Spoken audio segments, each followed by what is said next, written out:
Melchizedek, real quickly, he is not Jesus, if that's what you're asking me. Melchizedek is not an appearance of Jesus in the Old Testament. Is that what you're asking me, slave for gold, for God? I'll give you an article I wrote on it, but I'll give you proof of it real quickly. Is that what you're asking me? Is Melchizedek? Okay. Hebrews 7, verse 3 and verse 15. Hebrews 7, verse 3 and verse 15. Sargon went to Iraq. He's visiting Iraq because this guy's got no question. All right, slave, listen to this. Hebrews 7, 3 and 15.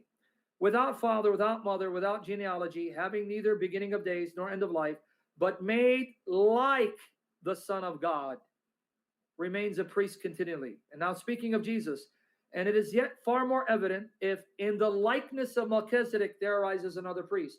So it says Melchizedek is made like Jesus and Jesus is like Melchizedek. If you're like someone, you're not that someone. Melchizedek was made like Jesus and Jesus is in the likeness of Melchizedek. If you're like someone, you're not that someone. Because Abraham knew that he's a priest of God and the priest had the right to your tithe, just like the Levitical priest received the tithe from Israel. What kind of question is that? Abraham knew that this was a priest of God, honored by God, exalted by God, and served God and wanted his blessing.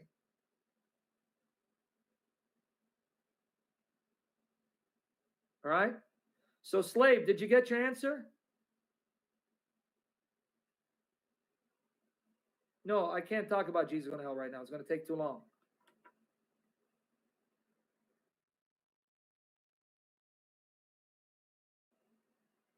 Did you get your answer, slave?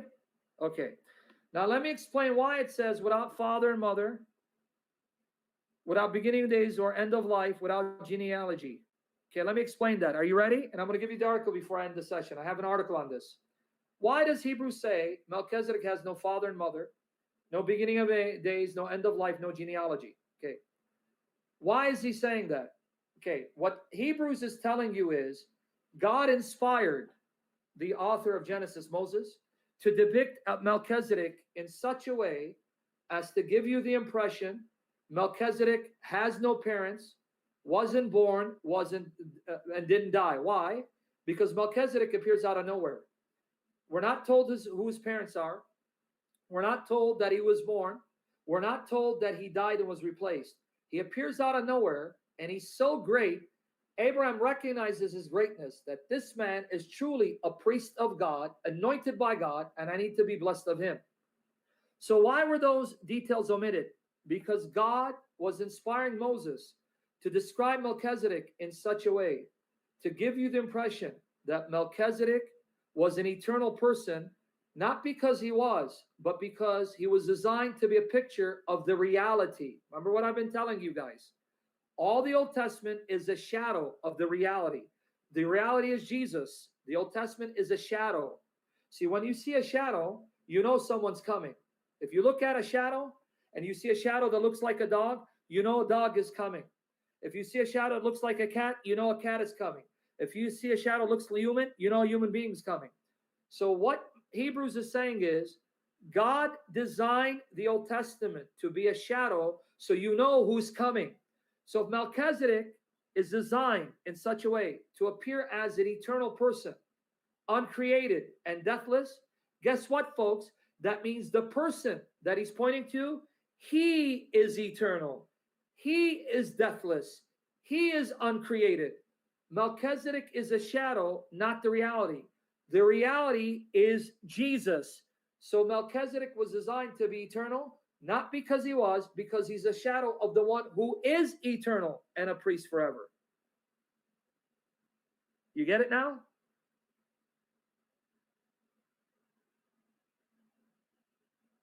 Everything went smooth, but I'm not still completely free, Duncan. Keep praying for my miracle. Is it making sense now? Enoch is simply taking Daniel 7 and running with it and bringing out the theological import implications of Daniel 7, which Jesus fulfills perfectly. Okay, I want everyone to get this point. Now let me tell you how an amazing picture Melchizedek is of Jesus. Hebrews 7, 1-3 tells you. Melchizedek means my king is righteous, or the king of righteousness. Melchizedek, Zadok. That means king of righteousness. And king of Salem, Shalem, which later became Jerusalem. Shalem is the same word where we get shalom, peace. So notice this one is the king of righteousness, the king of peace. Lo and behold, Jesus is the Prince of Peace, and he is righteous and the king of righteousness. That's number one. Number two, when Melchizedek meets Abraham and his 318 men, he brings bread and wine and eats with them bread and wine. What did Jesus do? Broke bread and gave wine as the Eucharist, celebrating his death for our sins. Do you think that's a coincidence?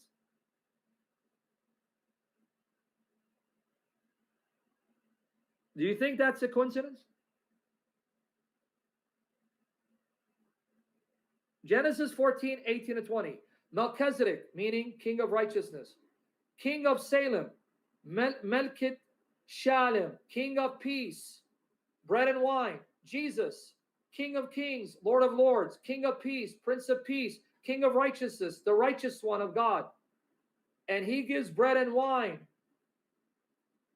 And he's a priest. Wow. So you see what Hebrews is saying? Melchizedek is not eternal, but he's depicted in such a way to point to the one who is eternal by nature, who is uncreated by nature, who became flesh to die as a sacrifice for our sins, and now abides as a priest forever, who truly is the King of righteousness, the King of peace, who gave bread and wine to his servants. Okay, now let me get the article, and that's it. We're done.